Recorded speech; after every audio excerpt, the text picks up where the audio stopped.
Marth. My pronouns are he, him, his, and I work with ACPA, College Student Educators International.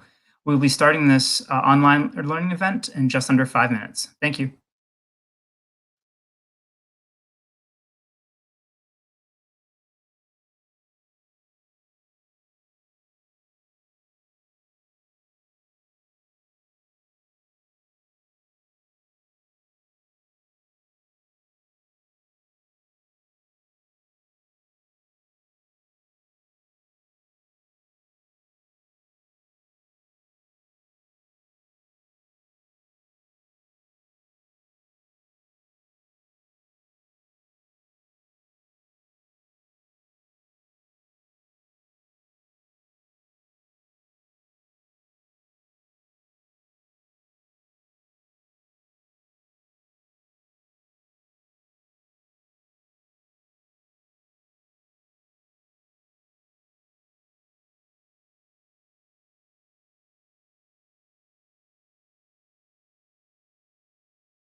Hello, everyone. My name is Tim Arth. My pronouns are he, him, his, and I work with ACPA, College Student Educators International. Welcome to today's online learning event. Before we get started, we wanted to introduce you to the Shindig platform, which we're utilizing as part of a partnership with Shindig. This online learning event is captioned, so click on the click here for live transcription, and a separate screen will open with the live transcription. During the presentation, you can join video chats with other people attending the webinar by clicking on their picture as a way to engage with others during the presentation. During the presentation, if you'd like to ask a question, you can press the !/ask button and type in a text question. You can also press the raise your hand button to be brought up to the stage to ask a video question. The Shindig room will stay open for 30 minutes after the presentation ends for you to engage in video chats with other people attending today's online learning event. ACPA College Student Educators International is the leading comprehensive student affairs association that advances higher education and engages students for a lifetime of learning and discovery.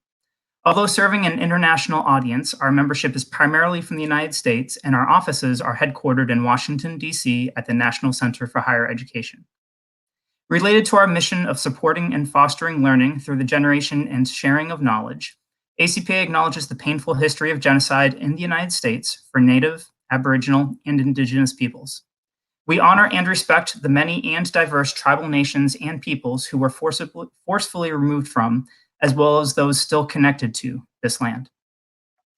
We particularly acknowledge and recognize that the land upon which our international headquarters is located today has long served as a site of meeting and exchange amongst a number of Indigenous people, including the Akahonik, Pocomoke, Piscataway, Anacostank, Mattapineant, Nangamek, Pamunkey, Tahiant, Nanticoke, Chickahominy, Monacan, Mattapani, Nansemond, Rappahannock, Anistohini Unami, and Assateague tribal nations as the original occupants of the Washington, D.C. region. ACPA strongly advocates for higher education and student affairs professionals to honor the land, the original tribal occupants, and the history of the place where you are located. Further, we have a responsibility to continually self-educate, reflect, and listen to the histories and people in our areas. Including tribal land acknowledgements in practice and understanding and acknowledging history is not only respectful and educational, it is the justice-oriented advocacy necessary for continuing the work of dismantling the devastating effects of settler colonialism in our society. At this point, we will go ahead and bring our presenters up to the stage. Thank you.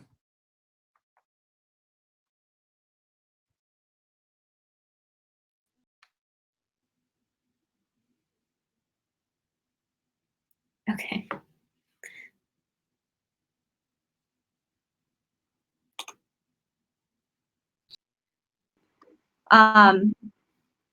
So we are so excited to introduce ourselves. My name is Kaleigh Mrowka. My pronouns are she, her, hers.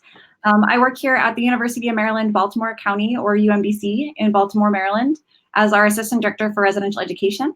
I've been doing work with restorative practices for a few years now, and in approaching this work, really come at it from the community building side, so really looking at how we build residential curriculum and work proactively with our students in the halls. Hi, everyone. I'm Lauren Mauriello. I use she, her, hers pronouns.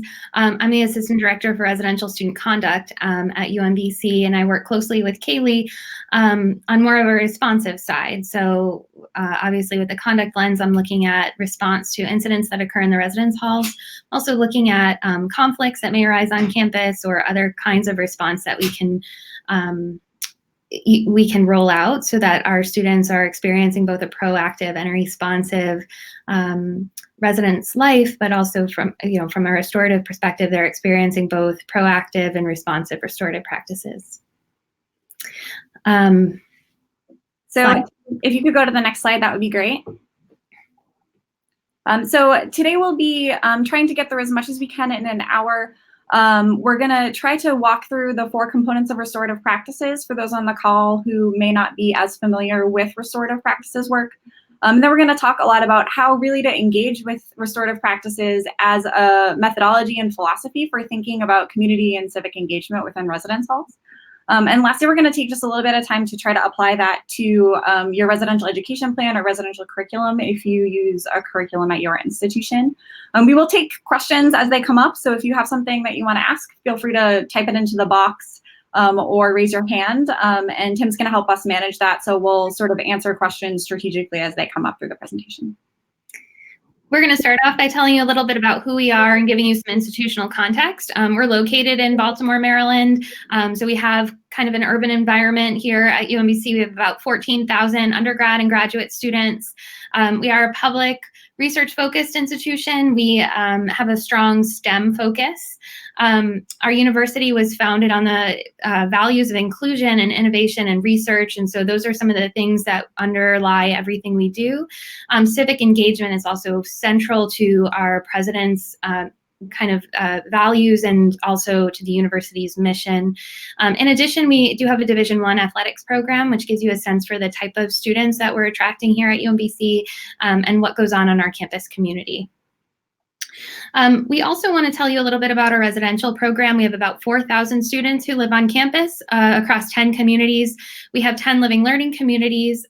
We employ about 200 student staff, residents, resident advisors, desk staff, maintenance assistants, which is also a unique aspect of our residential program. We have both apartment and suite style living options, and our focus is a curricular one. And so we really try to co-create the residential experience using that curriculum here on campus. Next slide, please. So Lauren mentioned that civic engagement is really important to us. And so you'll see that sort of captured here in our vision, educational priority, and theoretical framework for the department. So our vision statement really looks at that idea of co-creation and then the idea of creating innovative living learning environments.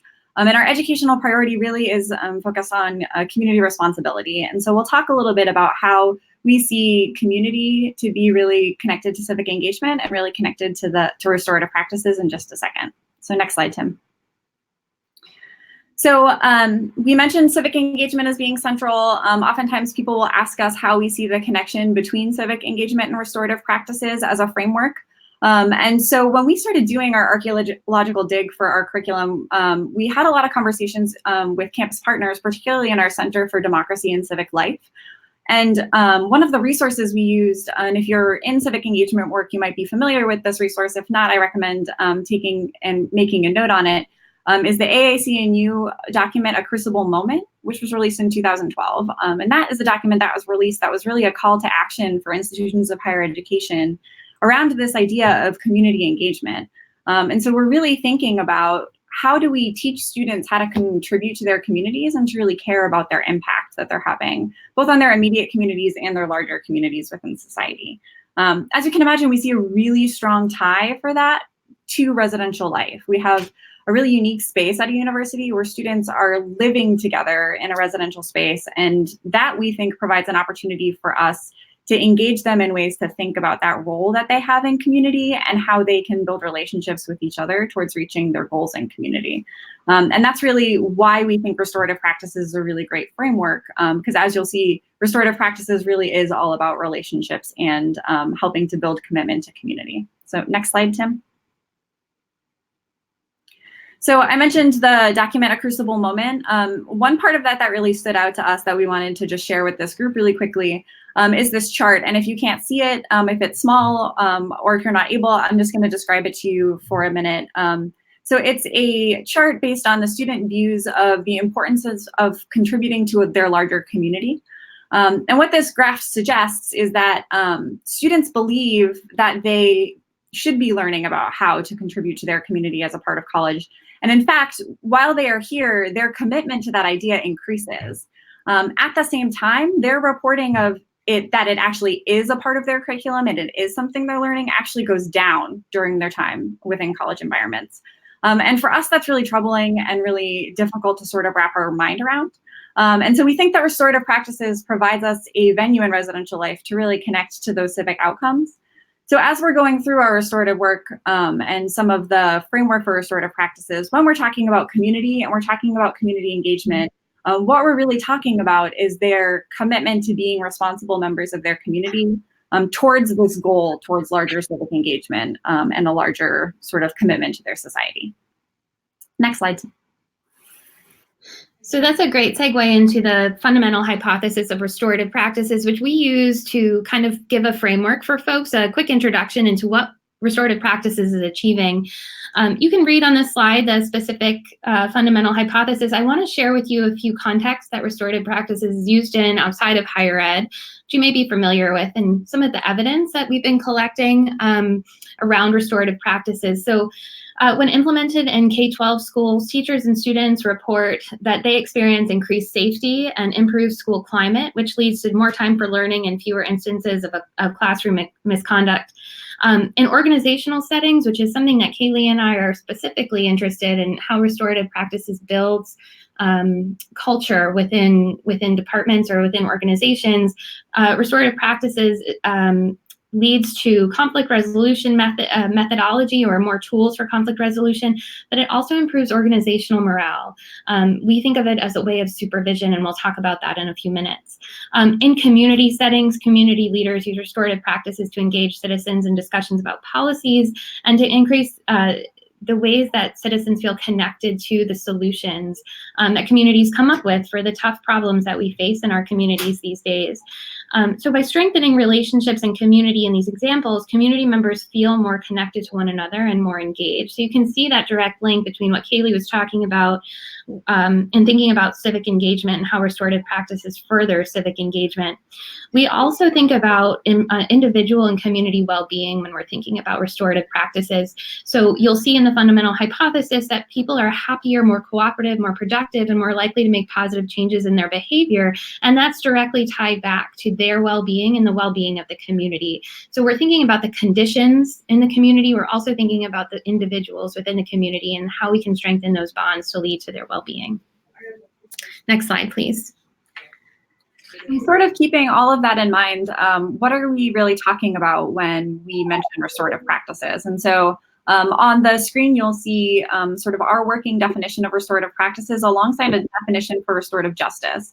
So a lot of times when we're doing these trainings and we have conversations with people about restorative practices, most of their work really is what we're talking about when you look at that definition of restorative justice. So thinking about harm, thinking about conflict, and thinking about how we use restorative approaches to really focus on relationships and community rather than just an offense against the rules or authority. And that's definitely a part of restorative practices. And we definitely think it's an important part of our work here.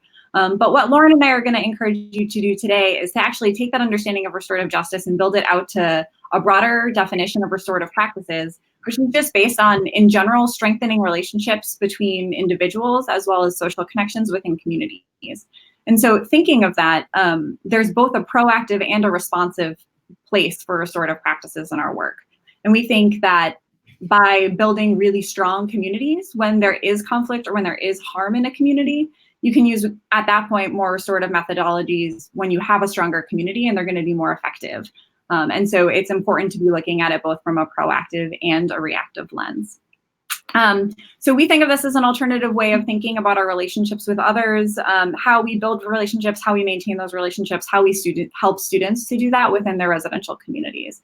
So through restorative practices, students are actually learning about community, learning about their role in community, and learning about how to engage with communities, both in the residence halls and outside of it. We did want to just pause here to acknowledge that restorative practice is not a new idea. It's something that has really deep Indigenous roots from around the world, that a lot of the practices that you'll see within a restorative context are really deeply rooted in those Indigenous practices. And so we just think it's really important to acknowledge that. Mm-hmm. Next slide. Okay, so at this point, you're asking yourself, what does this actually look like in residential life? We have, in our research, taken the components of restorative practices and grouped them into 4 components or 4 questions that we think restorative practices helps us answer.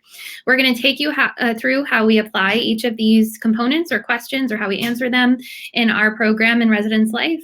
And we're also going to give you some background on the theory and practice behind each of these components. Typically, this is a 2-day program or training that we run. And so obviously we have 45 minutes left. We're not going to run you through everything that we talk about, but we are going to give you some background, and then we'll invite you at the end to some future opportunities to learn more.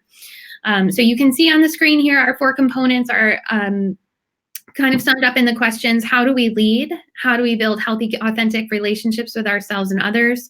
How do we make equitable decisions in community? And how do we implement restorative tools to reach these goals or answer these questions? And Tim will go on to the next slide. So the first component of restorative practices, we think, helps us to answer the question of how do we lead? And we use this in residential life from a supervision lens, both with our professional staff as well as with our student staff. We also use this with our student staff to help them think through their interactions with their residents, whether that be in a conduct situation, a conflict situation, or just in a proactive conversation.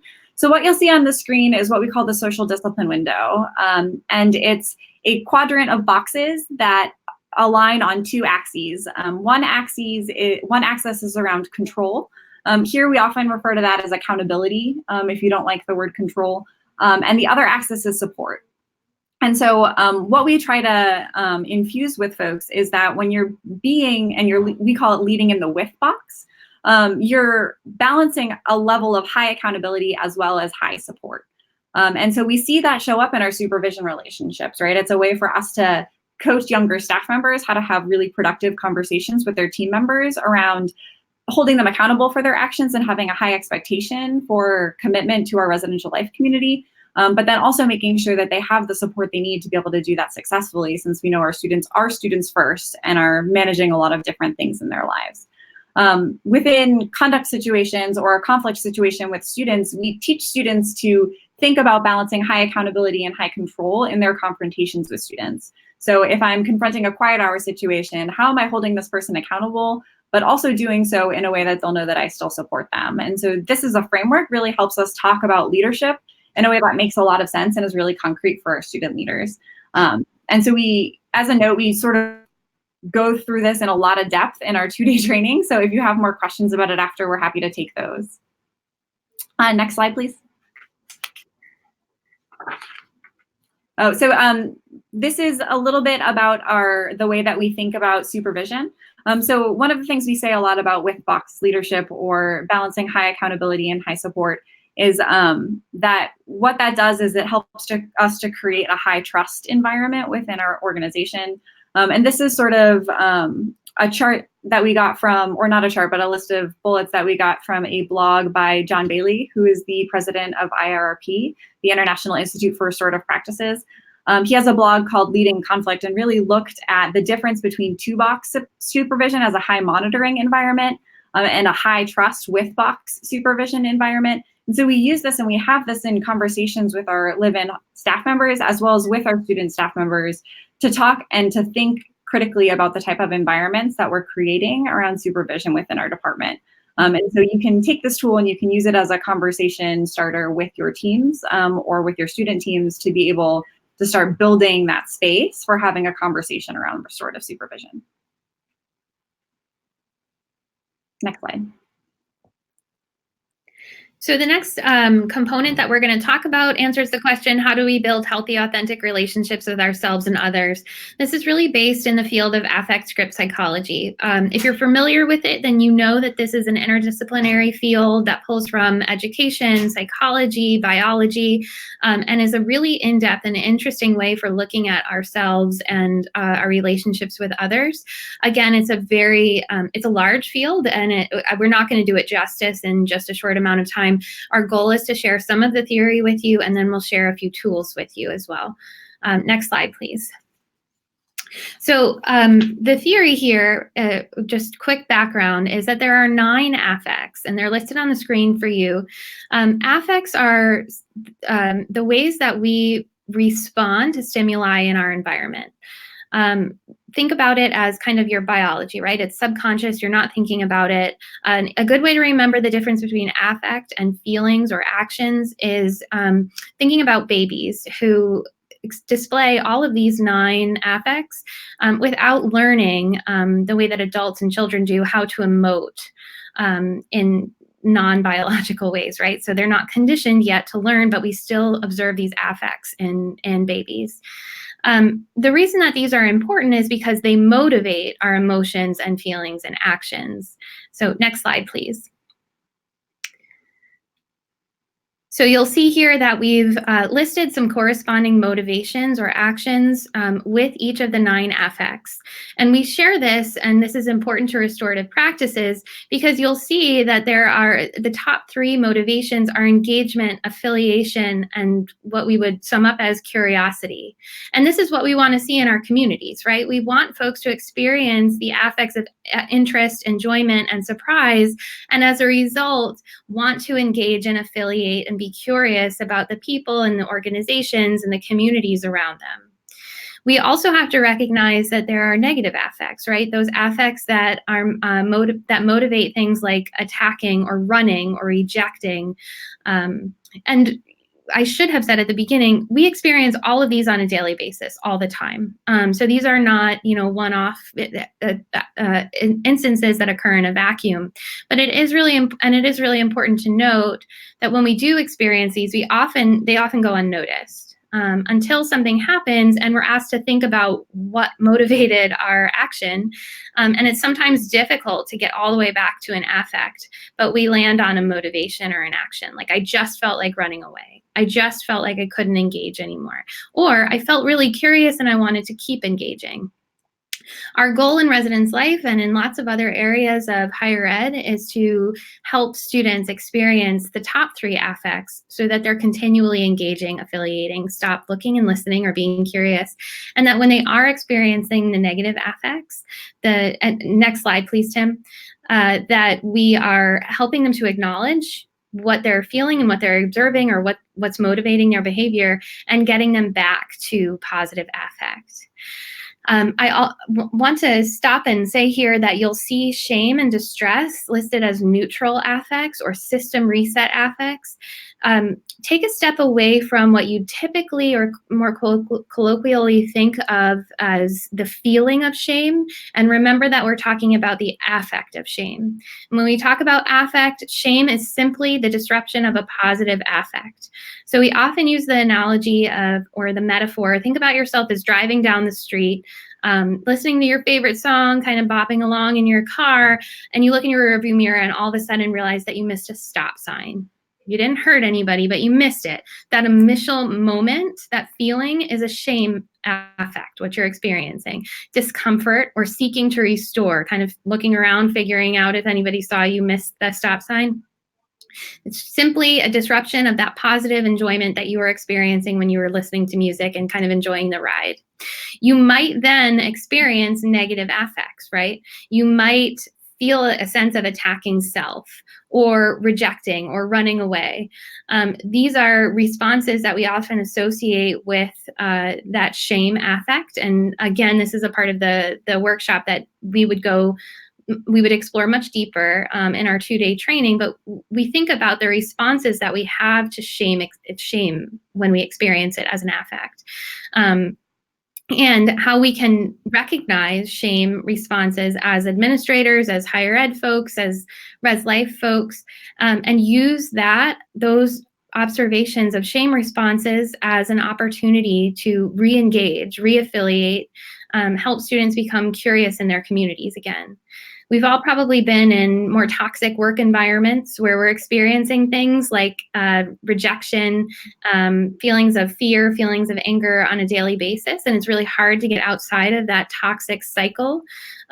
So what we suggest is that students feel that same cycle of emotion. We all do. And what we can do when we see those showing up in students is practice what we call the central blueprint, or what the IRP calls the central blueprint. And Tim will take the next slide, please.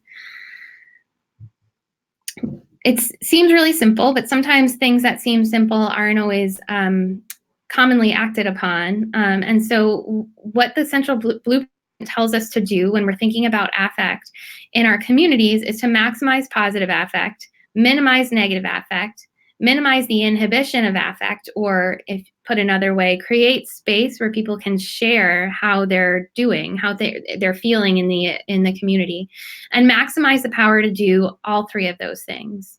And restorative tools helps us do that. So Tim, we'll go to the next slide.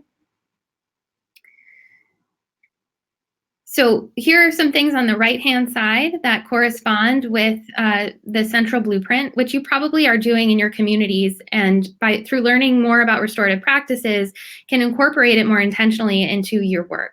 So how do we maximize positive affect, for example? We engage in rituals which connect and reconnect and strengthen relationships in the community.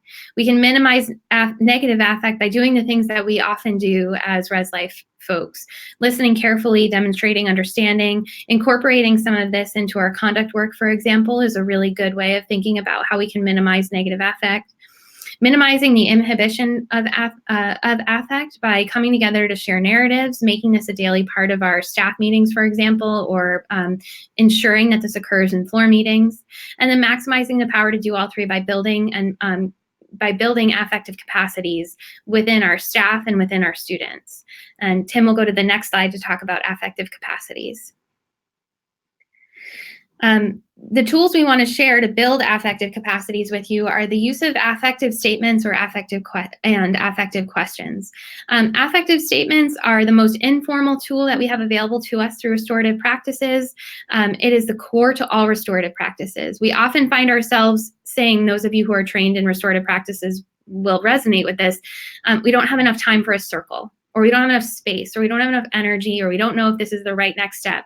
We shouldn't start there. We should start with affective statements, which we should be using on a daily basis. I'm not going to get into affective statements, unfortunately, today, although it's a fun thing to practice, right? But we do want to point out to you that this is more than an I statement.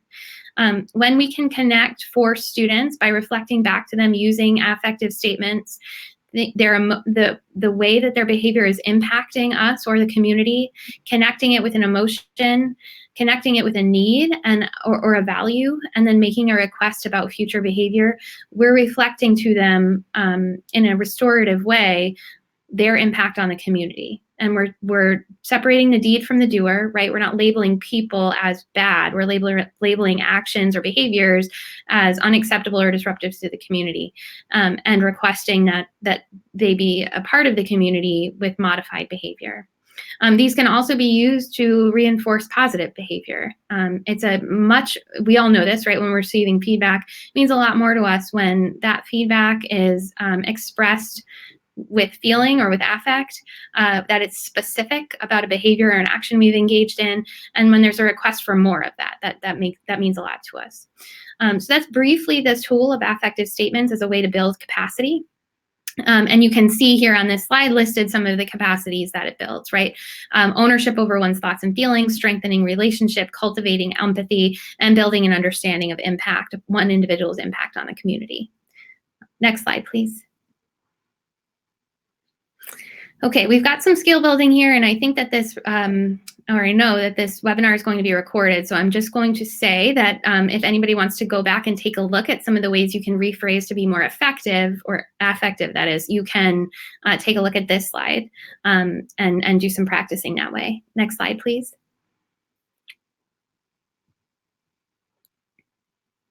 Great. I also mentioned a second tool that's affective questions. So does some of the same things that affective statements do in terms of cultivating empathy, building understanding, encouraging ownership over one's thoughts and their behaviors, but just phrased as questions, right? And if you've gone to a restorative practices training, you've probably heard some version of these questions. We'll point out that there are a set of questions for those who have been harmed or experienced harm. And then there are a set of questions for those who have experienced harm. These are pretty typical questions. We recommend that these be used in response circles in this sequence. There's a set of questions within this set. If you're looking at the affective questions for those who caused harm, that look back at the incident that occurred. So what happened and what were you thinking about at the time? Then there's a transition to more current responses. So what have you thought about since, and what's been the hardest thing for you? And then there's future-oriented questions. Who's been harmed in what way, and what's your responsibility in making things right? This helps students move through some really important developmental and educational milestones in their thinking about how their behavior impacts others. And we encourage the use of these questions in this format and in this sequence for that reason. Next slide, please. Again, just to recap, and this was a whirlwind overview of what affective script psychology does for us, but it builds affective capacities by understanding ourselves, encouraging acknowledgement and ownership over our thoughts and feelings, and cultivates empathy. It helps us to model and develop emotional intelligence. And then it helps us to understand others. It builds an understanding of how one person's actions impact the larger community, which is one of the goals we have with restorative practices, right? Strengthening social bonds through understanding of how each person is connected through their actions, their feelings, etc. Next slide, please. So just to sort of remind people of where we are, there's 4 components. We've moved through 2 of those already. The last 2 we're going to go through just very briefly as well. But what we hope you're picking up by now is that there's a lot more to restorative practices than just circles. So oftentimes as a check-in circle, when we do trainings, we'll ask people sort of what they think of when they think of restorative practices, and they talk about circles. And so hopefully you're starting to see that there's a lot more to this work that sort of goes behind that circle work. So the third component helps us to answer the question, how do we make equitable decisions in community? This is probably the component of restorative practices that has been the most impactful for me, particularly in my supervision style. It really helps us to think about how do we make inclusive decisions that are going to help to build community rather than detract from it. And so looking at the information on the screen, inclusive process, or what we call inclusive process here, is based on the FAIR process model, which came out of the Harvard Business School. And basically, the idea behind inclusive process is that you're trying to develop commitment and buy-in through a decision-making process. By doing that, you're trying to maintain and sustain community standards or expectations. That could be ground rules, that could be community standards that you've set within your community, or norms or expectations that you've set for your department or area. And it helps us to attend to equity issues and power in relationships. So a really big part of restorative practices is that it helps us to rethink power. Of course, in any space, there's going to be power dynamics. There's going to be rank in organization power dynamics. There's going to be diversity, equity, and inclusion power dynamics, and you can't remove those completely for a space. But what I love about restorative practices is that it creates a space for us to attend to those, to have a conversation about them, to acknowledge them, and to try to involve people as much as possible, not only in the decision, but actually in the process behind the decision that helps to sort of build that commitment to a community on all levels. And lastly, and maybe most importantly, it helps us to, within inclusive process, there's a commitment to making sure that everybody in the organization understands the decision and understands their role moving forward. I'm sure many folks on the call have been in a situation where a decision at an organization has been made and you didn't feel like that was adhered to, that you were confused about the direction or not 100% sure where it was going, what your role was in that decision. And so it's important to be attending to that. So that process allows us to do that. Next slide, please.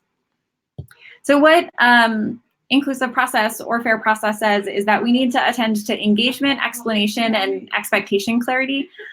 We talk about that, particularly with our students, more in the who needs to be involved, how are we going to involve them, and how are we going to inform people? And those three questions can help you to inform and make more restorative decisions as a leader or within your organization really, really simply. So when thinking about who needs to be involved within inclusive process, folks that have a stake in the process should be involved in the decision. And when we as an organization started using this process and making decisions within our teams, oftentimes the answer to our question, when we ask the question, is everybody here that needs to be involved to make this decision? The answer was no. And oftentimes the answer to the question was that we needed students in that space because they were going to be impacted by that decision. And that's one of the reasons that our curriculum moved towards being a lot more about co-creation with students, because we wanted them to be a meaningful part of the decisions we were making and the processes we were committing to as we move forward. The second part of inclusive process is how to involve. And so what this for me means is that it's the process of decision-making is just as important, if not more important, than the decision. So folks involved in decision-making should actually have a say in how that process is going to look and how that decision is going to be made. And lastly, the expectation clarity, how to inform, really helps us to think through intentionally communicating why the final decision was made and what will happen next. A few things about inclusive process that are really important to know is, one, it's not consensus decision-making. So it's not that everybody has an equal say in the process and everybody feels really great about the decision at the end of the day. As a leader or decision maker, that doesn't mean that you're giving up your power or your responsibility to make a decision. It just means that you're attending to the process of decision making in a way that's making sure that everybody that's going to be impacted at least has a chance to have a voice in the process, and that they're understanding what's happening before moving forward.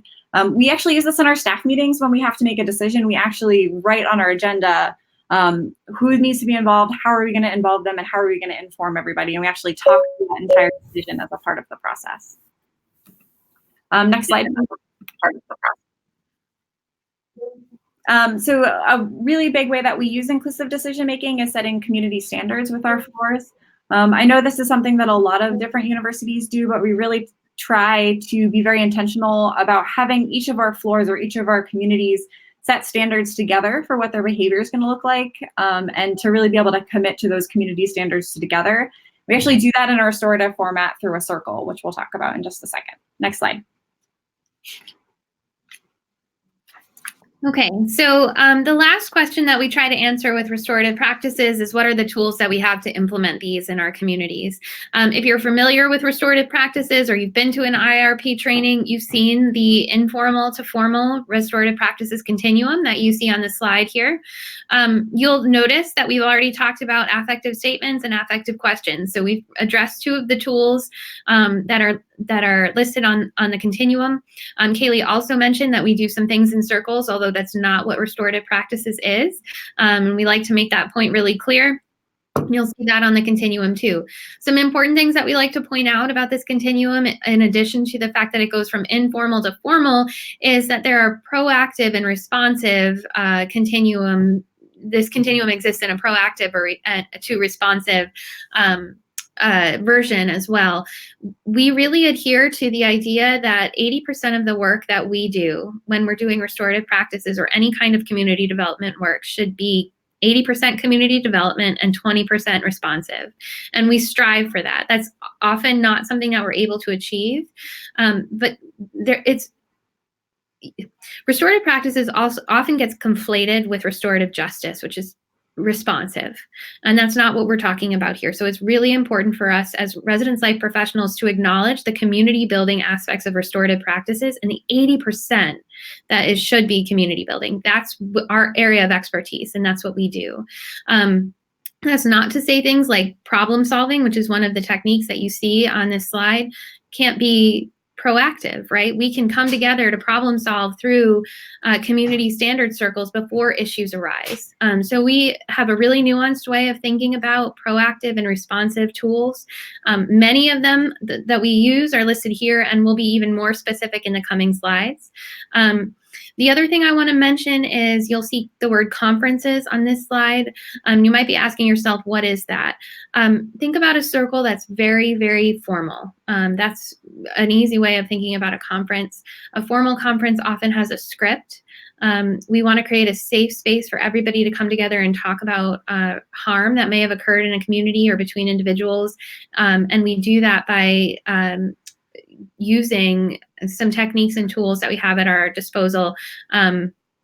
Together, they're called a formal conference. Most of the work that we do takes place at the more informal end of the continuum with affective statements, questions, and small circles or impromptu circles. Next slide, please. So just returning quickly to the 4 questions we talked about, as well as the 4 components of restorative practices that they pair up with. And wanted to pause here to say that if you do have questions about, because we're going to get to really applying it to residential curriculum now. So if you do have restorative practices specific questions, feel free to type those into the box or raise your hand over the next minute or two, and we'll take those as we get to the end. Next slide, please. So shifting a little bit more to applying restorative practices to res life, what we're really trying to get at is that restorative practices just isn't about adding a set of tools to what you already do in residential life. We tried that when we first brought restorative practices to residential life. And what we found is that it really didn't resonate with our student leaders, and it didn't resonate with our students. And so we now think of restorative practices both as a philosophy of community building as well as a methodology. So those tools are really helpful for our student leaders and our staff in implementing restorative practices in the halls, but really only under this lens of thinking about how we build community and why that's important and why relationships should be prioritized. So we're going to talk from here out about sort of 3 ways that we try to do that within our residential curriculum. And hopefully you'll be able to find some areas in there that you can pull regardless of your level to use in your own spaces. Next slide, please. So the first way that we do this is through language and communication. So we developed what we call here at UMBC residential life principles. These are based on the 4 components, and you'll probably see the echoing of what we just talked about in these 5 principles. Kaleigh mentioned that we really weren't successful with restorative practices implementation before communicating these principles to our students and really getting their buy-in and co-creating them together. Once the student staff had a sense for the how, the tools came pretty naturally to them. They understood why we were using circles once we talked about the importance of prioritizing connection before content. That's our first principle for a reason. We train our staff on all 5 of these principles, and they have really good understandings of how the tools connect. But what we want to really communicate when we're talking about these principles is the how, the ways that you show up. So none of our staff go into conduct meetings without thinking about the prioritizing connection before they jump into the conduct response. Our student staff go to respond to incidents and are constantly thinking about how they can connect with students before jumping into the content of the issue or the reason why they're there.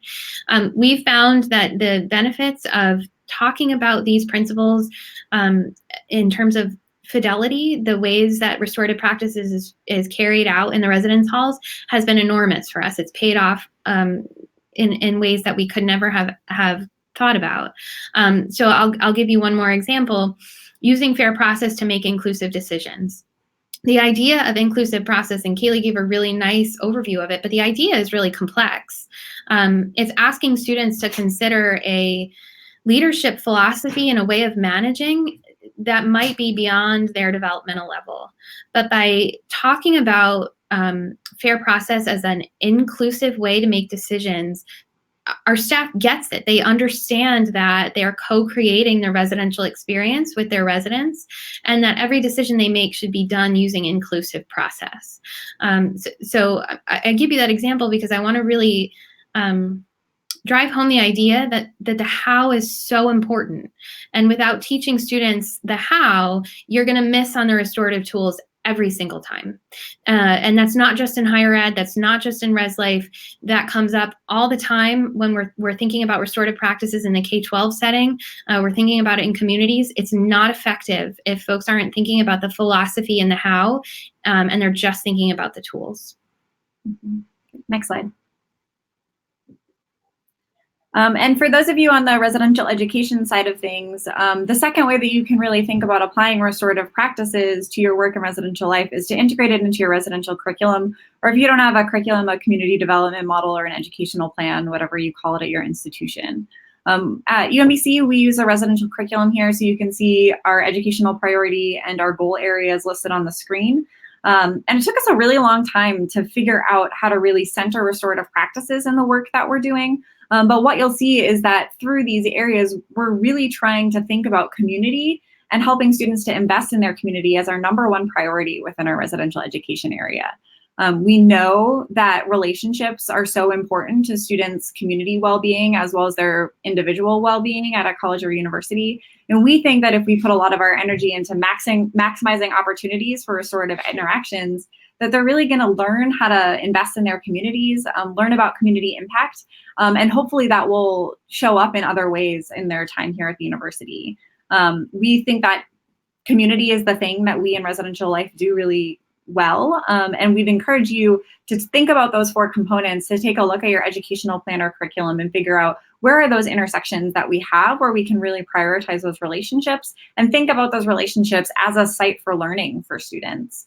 A lot of times our students learn best from a roommate interaction, a situation where they're experiencing a conduct meeting. And oftentimes those we don't think of as curricular because they're reactive, but the truth is that that's all part of how they learn in community. And so really taking a look at your residential curriculum as a comprehensive way to think about community with your students. Next slide.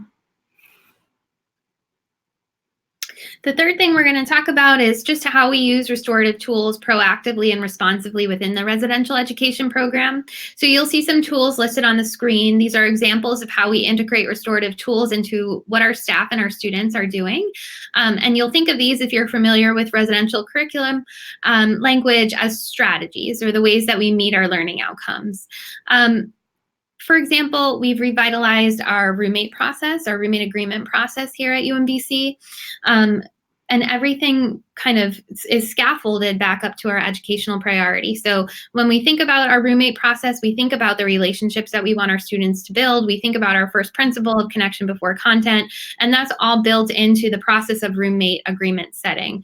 We've also ensured that our staff have practiced using affective statements and modeling those for our students during their roommate agreement setting meeting, so that they're, from the very beginning, not only showing and modeling to students why commitment to community is so important within their individual suites or in their individual apartments, but they're also modeling tools for building affective capacities, so that when there's conflict in the room, students don't just refer to the contract or the agreement that they've signed, but they also have some tools for addressing issues as they come up. Our roommate agreement process is primarily intended to be a community building process, but you'll see how Kaleigh mentioned earlier, because we're focused 80% on community, we've built in naturally the response to the 20%, or we're trying to get to 20%, right?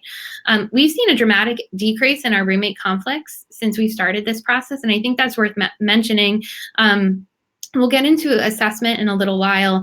We can't say that, the decrease in roommate conflicts is directly related to the work we've done to make our roommate agreement process more restorative, but we can say that overall our communities are stronger, the relationships are stronger, our students have more tools to manage conflict when it arises, and conflict occurs less. It does still occur, but we see it coming up or escalating, not at the same rate as we used to, because of restorative practices and the ways that we've made our processes more restorative. Next slide, please. And we just wanted to return to this slide, which has the continuum of restorative tools.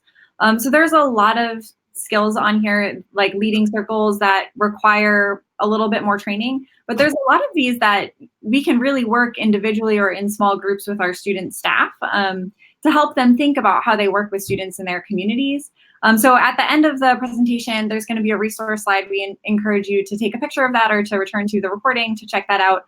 That will help you find some ways to really engage your student staff or your professional staff in training around some of those areas. Next slide. So we're often asked to justify the work we're doing. What's the value add here? Why restorative practices and not some other thing? We put some indicators on this slide here for you that we think are really important and are emerging in the research as areas that restorative practices can impact. So the evidence is showing us, for example, that restorative practices increases self-efficacy, builds social capital, it creates a sense of belonging within community, increases sense of agency, and impacts in important ways community well-being. These are all areas that residential life professionals have direct control over, right? These are all indicators that we want to be able to say as res life professionals, we are doing these things through whatever programs or initiatives we've developed. To be able to say that, I think, is really important in residential life. These are key areas that help with student learning, student development, student growth. And so we wanted to draw your attention to these important indicators. One thing I will mention is we are using the Sense of Belonging Index, which is a validated index, and you can Google it, you can look it up. It's available for you to use in your own assessment work. We're using that as an indicator of the work that we're doing with restorative practices, and we're going to be looking at trend data and how using restorative practices has in our curriculum has impacted sense of belonging and sense of community among our students. Next slide, please. We know that the first question we always get when we talk to people about the work we're doing is how are we assessing it? And that is the first question you should be asking. And so we have some information on the screen about some of the ways that we are assessing the restorative practices work here. Lauren mentioned using the Community Wellbeing Index. So we're using several sort of indices that are research-based in order to help us make some decisions about survey questions and things like that. But we're also doing qualitative work with focus groups, both with students and RAs, getting feedback for roommate agreements and collecting information about the student experience. We use RoomPact for our roommate agreements and for a lot of our curriculum work. We do RA surveys. We do the Sky Factor survey, not every year, but some years. We also look at our training surveys and other opportunities to get feedback from RAs, either in written format or sort of more informal ways.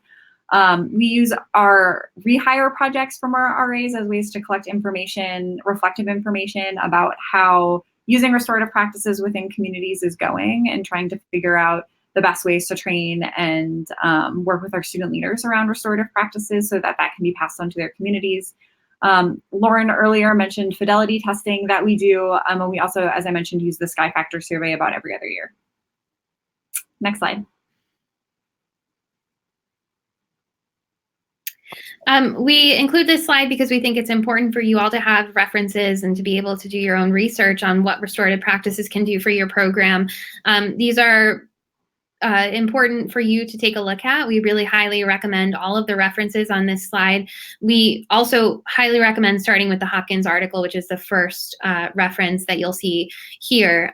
This is kind of what opened our eyes to the idea of restorative practice as culture change instead of just the tools. And so we really highly recommend that, and we highly recommend sharing that with your staff and your team as a way to start the conversation around restorative practices implementation in your unit. Next slide, please. Next slide, please. Thanks, Tim. So lastly, we want to just give you some additional resources. So there's a video through the International Institute of Restorative Practices that we think is really nice. It's very well done, and it's a good shareable video, very short. It's linked there. We mentioned the IIRP several times. That is the foundation for the work that we're doing in restorative practices. We're also connected to their higher education collaborative, and we highly recommend reaching out to the IRP to ask about how you can get connected if you're using restorative practices at your institution. We also have some resources on our website that we encourage you to check out.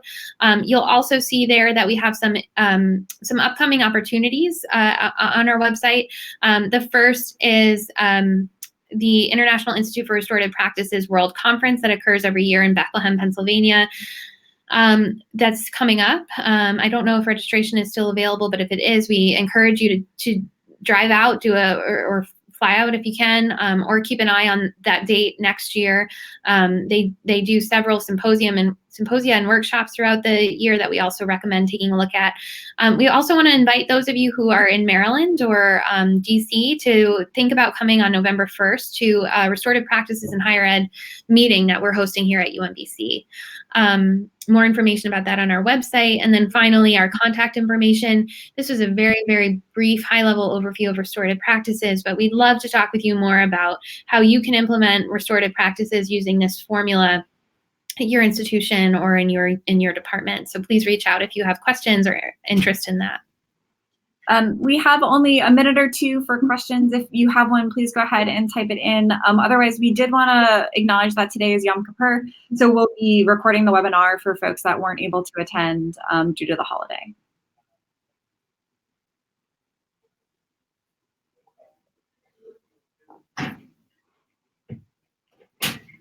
So barring any questions, Tim, we'll turn it back over to you.